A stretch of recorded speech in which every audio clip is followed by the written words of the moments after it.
Hello everyone, welcome to my channel. Scorpio's eyes were locked on the hallway monitor outside's hospital room. The rhythmic beep of the monitor, the hushed voices of nurses passing by and the steady echoing clicks of her heels as she paced betrayed the weight of her anxiety. Stood beside her fidgeting with the hem of his blazer, trying not to let the nerves that danced in his stomach crawl up his spine. They had just come from his room, where miraculously their girl had opened her eyes and smiled. "Can you believe it?" whispered a tear brimming. She knew who James was, she was talking, she's really awake. Gave a dazed nod. It's wondrous, a miracle, but also do we tell her, do we tell her? Don't, she cut in, voice tight, not yet. The doctor emerged with a clipboard in hand, his expression unreadable. She's awake, alert, responsive. All signs point to a steady recovery, he said, but we're not out of the woods. Emotional trauma can trigger regression. Exchanged a glance with, that decided it, miraculous return would have to wait. They couldn't risk breaking spirit just when she was starting to find her way back. Meanwhile, inside the room was marveling at the warm sunlight flooding through the window. It felt like she hadn't seen real light in forever. James sat at the edge of the bed, tightly clutching her hand. "I missed you, Mom," he said softly. "I missed you more," she whispered, brushing her fingers along his cheek, "and I'm going to be here now, I promise." But her thoughts flickered, not just to James, but to the way he used to hold her hand, the softness in his voice. Had she dreamed of him in the coma, or had he? Outside General Hospital, Brooke stormed across the Metro Court lobby, her heels stabbing into the marble floor like a war drum. Her face was a mask of fire and fury. She had seen something she wasn't supposed to see, and Lulu, heads leaned close in conversation, laughter shared, and just the briefest flicker of something else, something dangerously close to intimacy. Brooke didn't knock on Lulu's door at the estate, she barged in. "What the hell is going on between you and?" she snapped. Lulu turned sharply from the vanity mirror where she had been pinning her hair. "Excuse me." "Oh, do excuse me, I saw you, Lulu, with him. You think this is the time to get while is barely holding on." Walked in mid-explosion, his eyes narrowing. "Brooke. No, I'm not going to shut up. I don't care if you're back from the dead. That doesn't mean you get to swoop in and confuse life even more." Lulu crossed her arms, voice low but icy. "I didn't ask for any of this, neither did, and believe me, if there's anyone who's going to protect, it's him." Brooke's laugh was bitter. "Right, you're doing a bang-up job of that, sneaking around like teenagers behind her back. Don't you dare hurt her again." Meanwhile, nearly dropped her coffee when she bumped into outside Kelly's.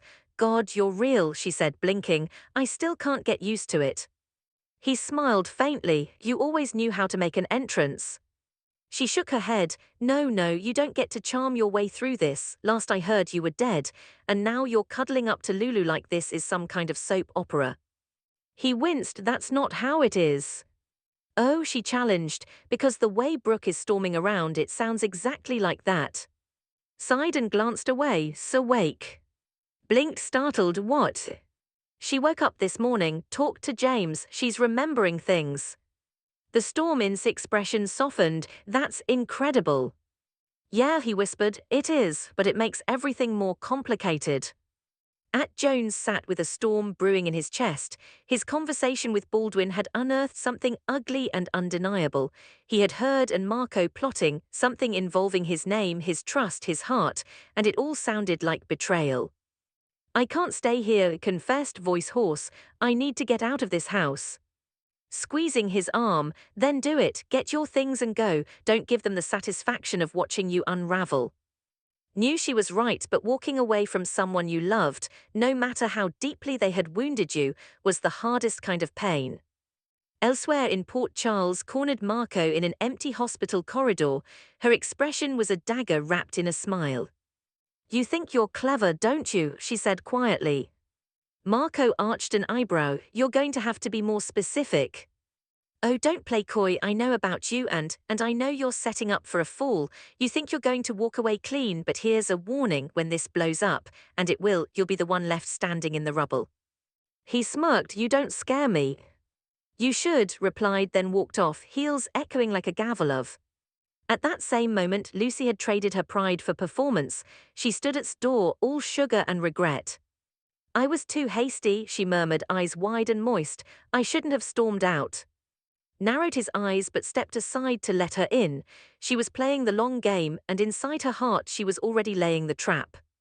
Back at the mansion, Michael was dressing for a night he hoped would be one to remember, his hands stilled as Bracken stormed in, eyes flashing.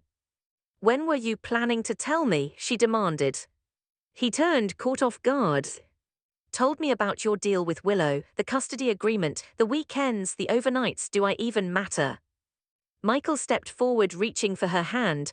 "Of course you matter, you're the one I'm building my future with." She yanked her hand away. "Then why do I feel like I'm always the last to know?"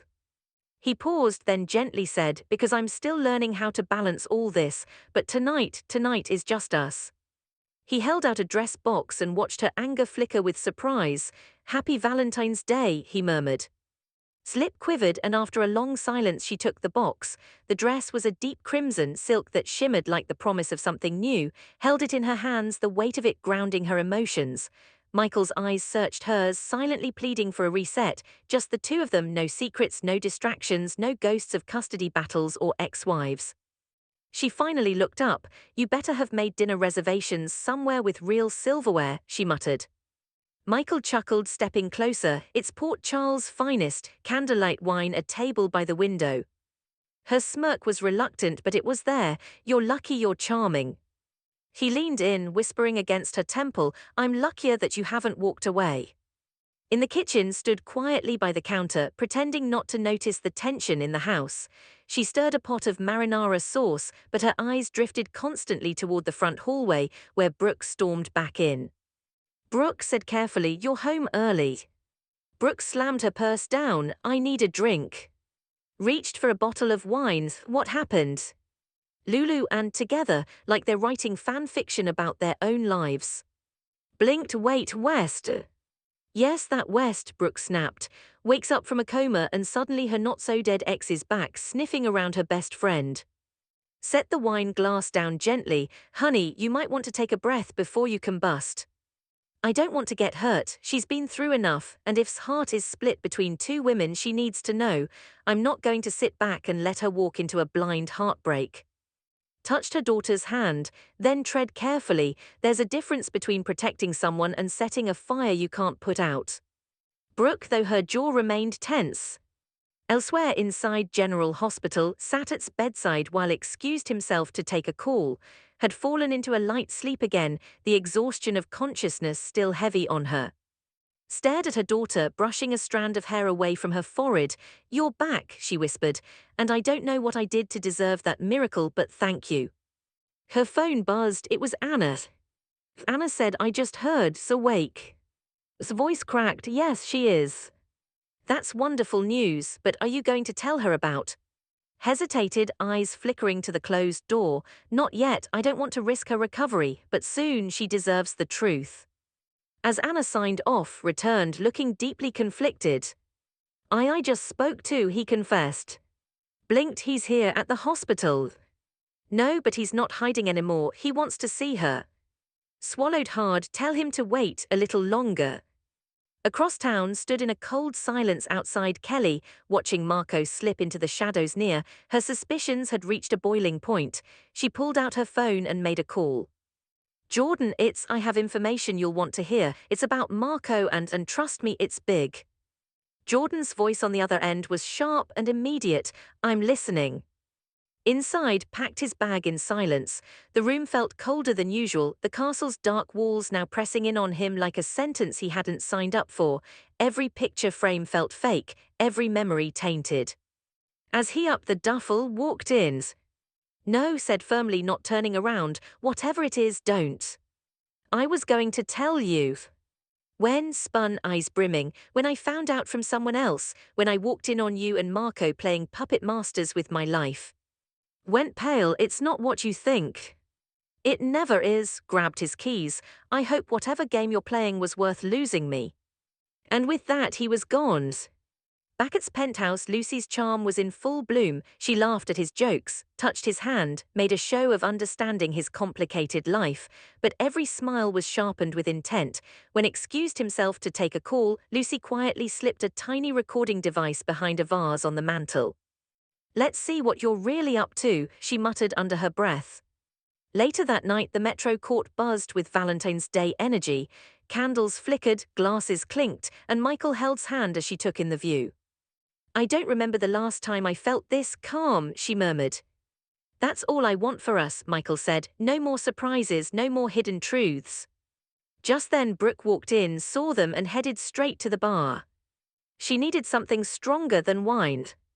At the same time, stood at the edge of the hospital doorway, eyes burning with hope and dread. He wasn't sure she was ready. Hell, he wasn't sure he was ready. But there she was, awake, breathing, alive. "Intercepted him." "She's sleeping," he said quietly, "and she doesn't know you're alive yet." "Heart heavy." "She deserves the truth," he whispered. "And she'll get it," said. "When she's strong enough, don't let guilt push you into rushing it." Stepped back from the doorway and disappeared down the corridor. Back in the room, stirred, her eyes fluttered open again and she looked around, confused. "Mom," she murmured. Leaned in. "I'm here, sweetheart." "I thought I saw," someone said softly. "I thought I saw." Held her breath. "It was just a dream, honey." But even as she said it, her eyes betrayed the truth she was trying to bury. Across Port Charles, the night painted every window with shadows and possibility. Michael and danced in soft candlelight, their fears momentarily forgotten, drove past, never looking back.